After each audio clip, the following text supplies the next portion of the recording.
Divorce cases can be extremely complicated. The law in Texas is very diverse and with respect to custody issues, property issues, those types of things. When you represent yourself and you go into court representing yourself, the judge expects you to know just as much and be just as responsible as an attorney who is appearing in court.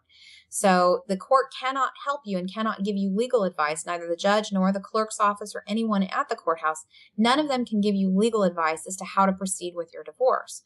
While there are forms and things like that available, anything that's the least bit complicated, you will probably need to retain an attorney. If for nothing else, you need to be sure that you are aware of what your rights are, especially with respect to children, what your rights are with your property, what duties and what the conservatorship, possession, all of those types of different issues are. You need to be well versed and well aware of those things before going through a divorce.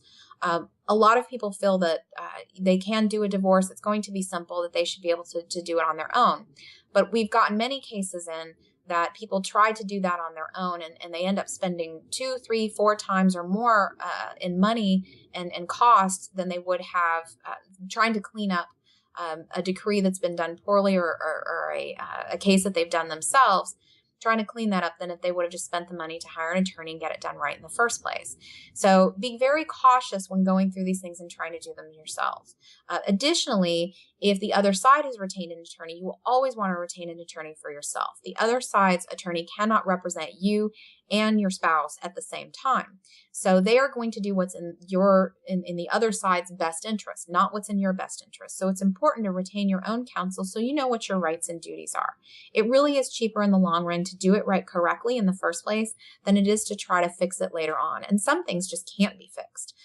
So even if we try, the court the burden is much higher and it's much more difficult to get things changed later on down the line if they can be changed at all. So it's always best to spend that little bit of extra money and get it done right the first time.